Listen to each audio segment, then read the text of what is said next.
Do you sometimes catch yourself gripping with your knees or hanging on the reins just to stay in balance? Or maybe you feel like you're just flopping around without control and the horse doesn't really understand what you want.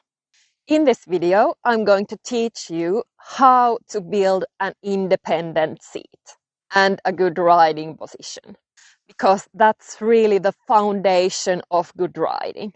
So you can stay balanced, move in harmony with your horse, and also use your aids clearly and effectively. Okay, so what does independent seat actually mean? Well, it means being balanced and secure without gripping with your legs or hanging on the reins for balance. It also means that you can move with your horse and follow and absorb the horse's movements, and that you can move your legs or move your hands independently from the rest of your body. So you can actually give clear signals to the horse. So why does it actually matter? Why is it so important to have independent seat and a good balanced riding position? Well, it allows clear communication with your horse. It makes you more stable in the saddle, and it allows your horse to move freely, because if you're hanging on the horse or trying to kind of squeeze yourself in the saddle, then you're going to restrict the horse's movements. So if you're gripping, your seat will tighten, and if you hang on the reins, then you're going to block the horse's movement. So what are some signs of not having an independent seat? There can be many. One is losing stirrups, and also just having other problems with your leg position and stability. You might also notice that your legs move too much, or that your upper body moves too much, or that your hands move too much, and that your hands move with your body. So you cannot separate your hands from the rest of your body. Also, one very clear sign is that you feel that the horse gets confused, gets out of balance, and doesn't understand what you want and doesn't do what you want. So the key point is that it cannot be forced. So you can't force yourself to stay in balance and just to stay still. It just doesn't work like that. You need to find your true balance in movement. And you also need to be able to move and absorb the horse's movements. So when you have a truly independent seat, you can actually let the horse move and also help the horse move better. So what are the building blocks of independent seats? Well, your posture and alignment is really the foundation. You also need mobility, and then you also need stability. So you need all of those things to actually create that balanced riding position. So basically, you want to have all your body parts aligned on top of one another and also in middle position. So for example, if we start from the pelvis, because that's really like the key connection point between you and your horse, then you don't want your pelvis tipping forward like this or backwards like this, but you want to find that middle position. Also the same with your rib cage, same with your head. And then you also want to have your feet under your center of gravity. So you want to have your center of gravity always over your base of support. So now let's say I would have my legs here forward, so I can't stay in balance anymore. So I need to have those legs under my center of balance. Then I can truly be in balance. And when you're on the horse, you can imagine what would happen if the horse would suddenly disappear from under you.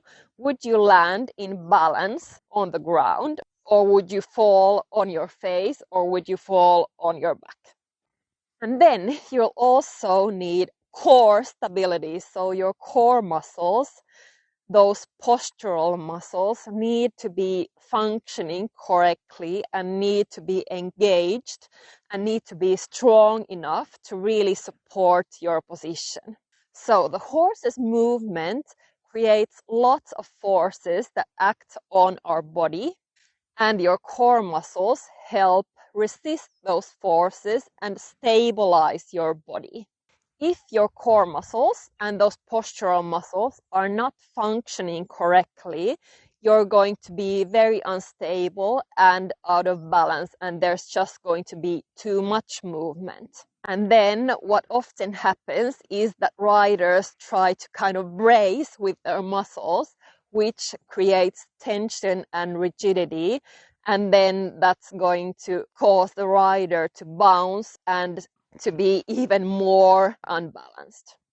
So the key point is that you need to be stable in your core, but still supple in your joints. And one tip that will really help you with that is to focus on your breathing.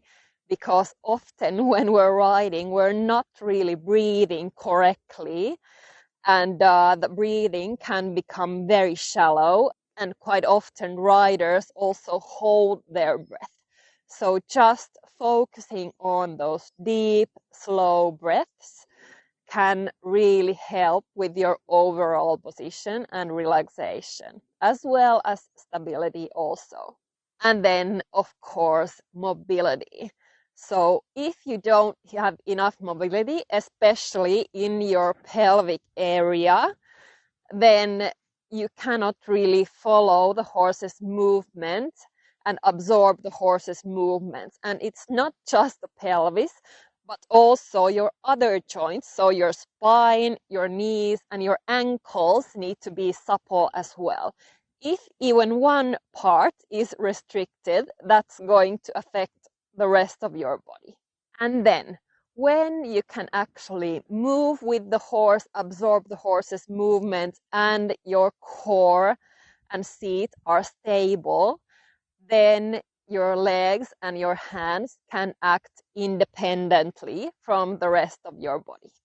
Okay, so now I'm going to show you a couple of exercises that can really help to improve your balance, your alignment, and also your independent seat.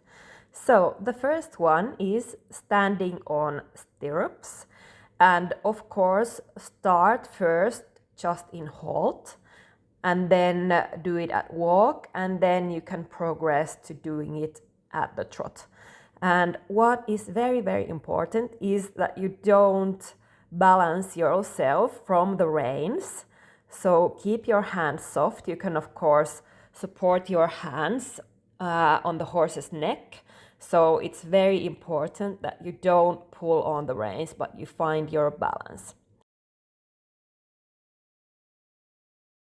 And then there's the second exercise. So here you are going to stand for 2 strides and then sit for 1 stride. Again, very important that you don't pull on the reins, and also that you don't fall down into the saddle, but you really need to control that movement down as well, so it's soft and controlled all the way up and all the way down.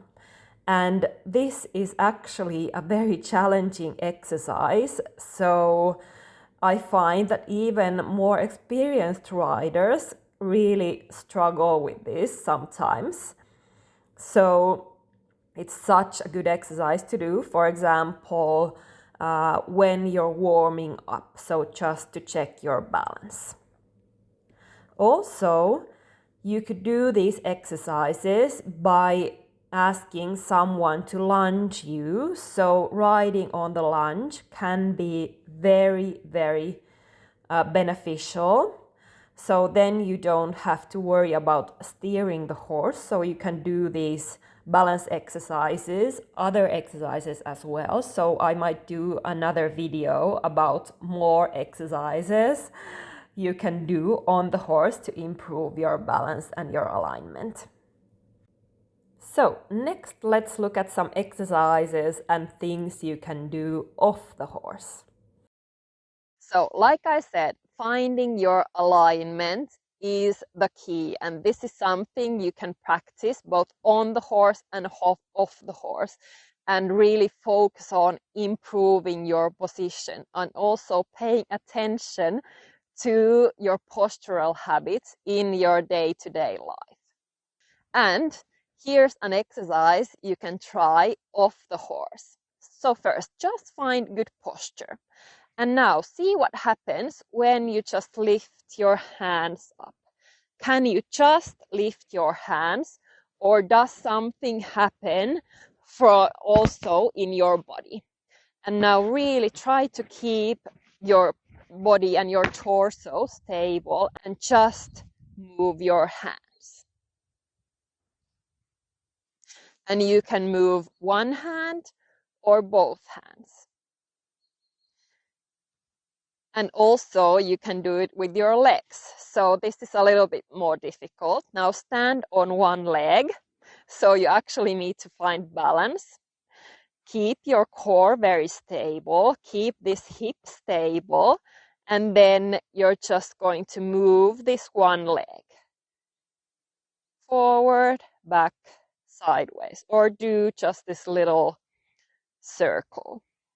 And see what happens in the rest of your body. So do you go like this, or can you really keep yourself stable? And can you do it both sides? And like I already said, focus on your breathing and really letting your hips move with the horse. And what is actually really helpful is to really just focus on looking forward. That's such a little thing, but it can have a huge effect. And if you're always looking down like this, so this is definitely a bad habit that I have as well, but it can really throw you out of balance and cause you to also lean forward. So just looking forward and balancing your head can really help your overall position and posture so much. So working on your postural muscles off the horse is extremely beneficial, and working on your core muscles, working on your mobility as well, working on your balance and control of your body will help so much with your riding and your riding position as well. And now just one more thing. Developing that independent seat and good balanced riding position, it really takes a lot of time and practice. And it's something that even the most experienced riders need to work on constantly. So don't get frustrated if things don't always happen right away, but just keep working both on the horse and off the horse. It will truly pay off. And it is worth it, because then everything just becomes so much easier. And just even those small steps will help so much. If you haven't downloaded my little ebook, Tackle the Bounce, definitely do that. The link is in the description, because there I talk a little bit more about the foundations of good riding position. Also, if you want to dive a little bit deeper into posture and how to improve your posture, then definitely watch this video next. And remember to subscribe to this channel also, because there's so much more to come. I hope this video was helpful, and I'll see you in the next one. Bye!